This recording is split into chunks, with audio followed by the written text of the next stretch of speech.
Solan to अनराइवल टांग set के इस एपिसोड की स्टार्टिंग में हम यी लाओ को देखते हैं जो कि याओ से कहता है कि तुम्हें डेस्टिनी की पावर के द्वारा ब्लेस किया गया है और ये तुम्हें किसी खतरे के बिना नहीं मिली है, इसलिए तुम्हें सीखना होगा कि इस पावर को कैसे कंट्रोल किया जाता है। और अब तो तुम दोनों की ही डेस्टिनीज जुड़ गई हैं। और डेस्टिनीज का जुड़ने वाली बात को सुन के यह थोड़ा सा चौंक जाता है और कहता है कि मतलब कि गोल्डन लायन की और मेरी। तो यी लाओ कहते हैं कि तुम दोनों ही डेस्टिनी की पावर से एक साथ बंध गए हो और अब जब तुमने अपनी यादों को उसके साथ शेयर किया है और इसके अंदर हम तीनों ही इंक्लूड होते हैं और अब वो हम तीनों के बारे में जानता है और बाद में तुम्हारी डेस्टिनी में तुम्हारे और उस लाइन के बीच में कॉन्फ्लिक्ट होगी और शायद तुम्हें ऐसा भी लगता हो कि ये सिर्फ समय की बर्बादी है। हालांकि अगर तुम एक दिन कल्टीवेशन के शिखर पे पहुंचना चाहते हो तो तुम्हें सिर्फ उन चीजों के ऊपर ही फोकस करने की जरूरत नहीं है जो कि सिर्फ तुम्हारी पावर को ही बढ़ाते हो। और करीब आधे घंटे बाद रेड लायन किंग लौट आता है और ये अपने साथ 10,000 ईयर पर्पल स्पिरिट फॉक्स को लेके आया हुआ होता है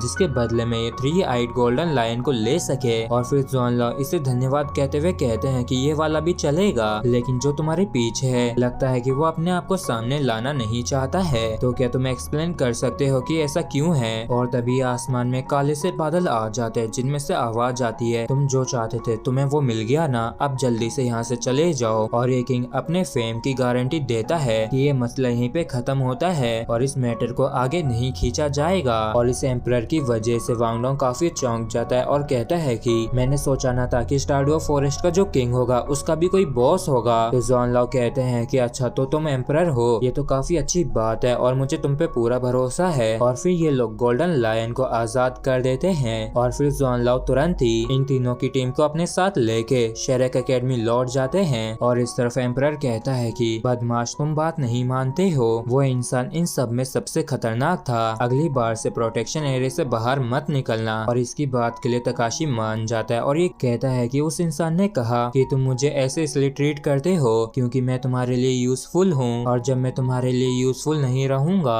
तब तुम मुझे किसी बेकार चीज की तरह फेंक दोगे। तो एम्परर कहता है कि बदमाश लड़के तुम्हें पता होना चाहिए कि इस दुनिया के अंदर ऐसी काफी सारी चीजें हैं जिन्हें यूजफुल माना जा सकता है लेकिन हम स्पिरिट बीस्ट के लिए वैल्यू जैसा कोई कॉन्सेप्ट नहीं है, खासकर हमारे बीच में। और 10,000 साल साथ में रहने के बाद मैं एक चीज निश्चित रूप से कह सकता हूँ कि यहाँ तक कि अगर तुम अपनी स्ट्रॉन्गेस्ट एबिलिटीज को भी खो देते हो तब भी तुम इस एम्परर के बच्चे रहोगे और जब तक कि मैं जिंदा हूँ तब तक कोई तुम्हें नुकसान नहीं पहुँचाएगा। तो तकाशी कहता है कि एम्परर मुझे माफ करना, मैं एक अच्छा बच्चा नहीं हूँ जो मैंने आपके ऊपर डाउट किया। और फिर ये दोनों एक साथ अपने घर चले जाते हैं और आखिरकार युहाओ पोसाइडन पवेलियन लौट आता है और जॉन लॉ तुरंत ही युहाओ को 10,000 ईयर ओल्ड स्पिरिट बीस्ट दे देते हैं मारने के लिए और इसे गाइड करते हैं इसे एब्सॉर्ब करने में। और युहाओ को इसे एब्सॉर्ब करता देख जॉन लॉ कहते हैं कि ये तो सच में काफी ज्यादा टैलेंटेड है जो ये इतनी कम उम्र में 10,000 ईयर स्पिरिट रिंग को एब्सॉर्ब कर पा रहा है। और देख के ऐसा लगता है कि वो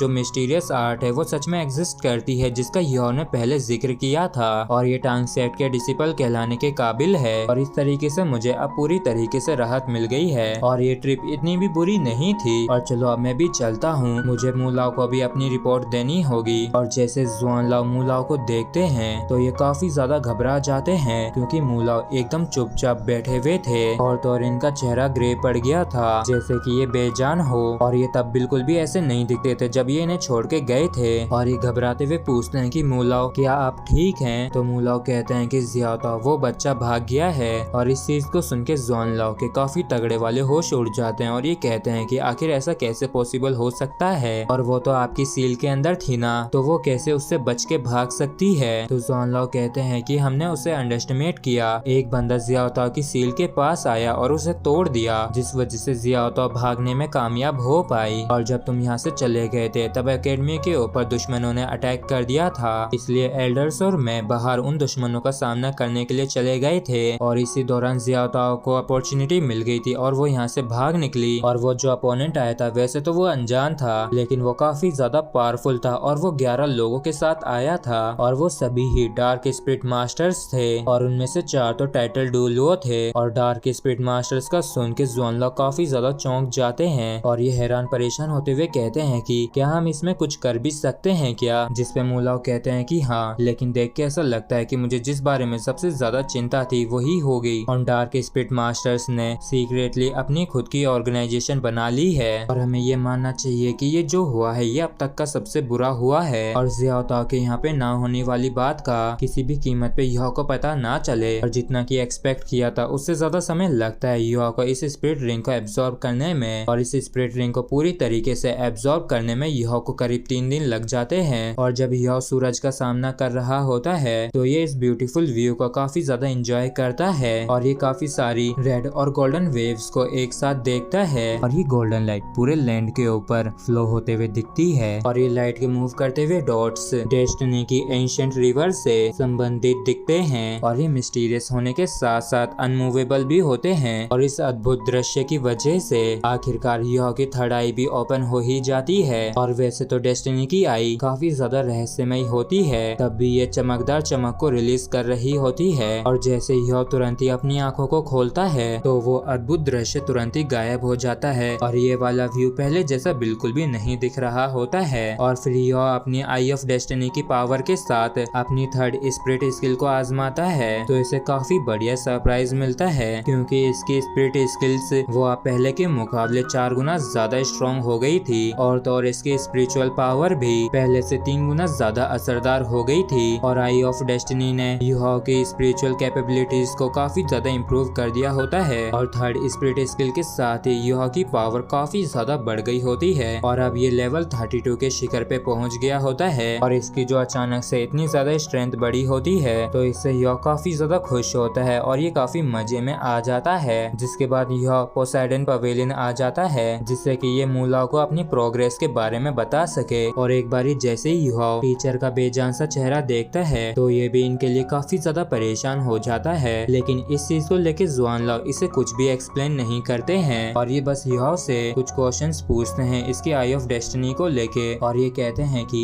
तो 3 आइड गोल्डन लायन ने इस पावर को तुम्हारे साथ शेयर किया है और तुम्हें इस डेस्टिनी शब्द के मतलब का काफी गहराई से स्टडी करनी होगी, जिसके लिए युहाओ भी मान जाता है। और फिर मूलाओ कहते हैं कि आज से तुम्हें अकेडमी से बाहर जाने की कोई भी जरूरत नहीं है और तुम 3 दिन फानियों के साथ स्टडी करोगे और उसके अगले 3 दिन मेरे साथ स्टडी करोगे और जो आखिरी दिन रह जाएगा उसमें तुम वांगडोंग के साथ ट्रेनिंग करोगे और ये 7 दिनों का साइकिल ऐसे ही चलेगा, वो भी बिना किसी छुट्टी के। और यह आज से तुम्हें जितना हो सके उतना जल्दी अपने कल्टीवेशन को इम्प्रूव करना होगा और तुम्हारे टैलेंट के हिसाब से ये तो गारंटी है कि तुम्हारा फ्यूचर काफी ग्लोरियस होगा, लेकिन इसका मतलब ये भी है कि तुम्हें और भी ज्यादा जिम्मेदारियों को उठाना होगा। और ये टीचर उम्मीद करता है कि अगले 2 सालों में तुम्हारे पास इतनी पावर हो जिससे कि तुम आर्मी का विरोध कर सको। और तुम्हें जो डेस्टिनी की पावर मिली है इसका मतलब ये है कि डेस्टिनी ने तुम्हें चूज किया है और ना सिर्फ फ्यूचर में तुम्हें शेरेक एकेडमी को प्रोटेक्ट और टांग सेट को रिवाइव करने की जरूरत होगी, बल्कि इससे भी ज्यादा इम्पोर्टेंट ये है कि तुम ही कॉन्टिनेंट की स्थिरता और शांति को सुनिश्चित करने के लिए तुम ही जिम्मेदार होगे। और इन बातों को ध्यान में रखना और अपना बेस्ट देना और अपने टीचर्स के लेसन्स के भी काबिल बनना। और फिर यह पोसाइडन पवेलियन से चला जाता है भारी कदमों के साथ और इसे साफ साफ महसूस हो रहा होता है कि इसके टीचर ज्यादा समय तक नहीं जी पाएंगे और ये जानता था कि इसके टीचर खुश हैं और वो अपनी पूरी मेहनत करेंगे इसकी खुद की स्ट्रेंथ को इम्प्रूव करने में। और युहाओ के जाने के बाद मूलाओ कहते हैं कि बच्चे वैसे तो ये जिम्मेदारी तुम पे काफी जल्दी आ गई है, लेकिन टीचर के पास भी ज्यादा दिन नहीं रह गए इसलिए मुझे ऐसा करना पड़ रहा है। और फिर हमें शेरेक एकेडमी के स्पिरिट गाइडेंस डिपार्टमेंट का सीन दिखाया जाता है जहाँ पे युहाओ सईतो और फानियो के पास आके अपने लौट के आने की खबर देता है और युहाओ के आते ही फानियो कहते हैं कि अभी हमारे पास काफी सारा काम है इसलिए हमारे साथ जल्दी चलो। और आज से मूलाओ का प्लान शुरू होता है और इसी के साथ फ्रेंड्स एपिसोड भी हमारा यहीं पे खत्म होता है। अगर आप लोगों को वीडियो अच्छा लगा हो तो प्लीज चैनल को सब्सक्राइब और वीडियो को लाइक करना ना भूलें। Thank you.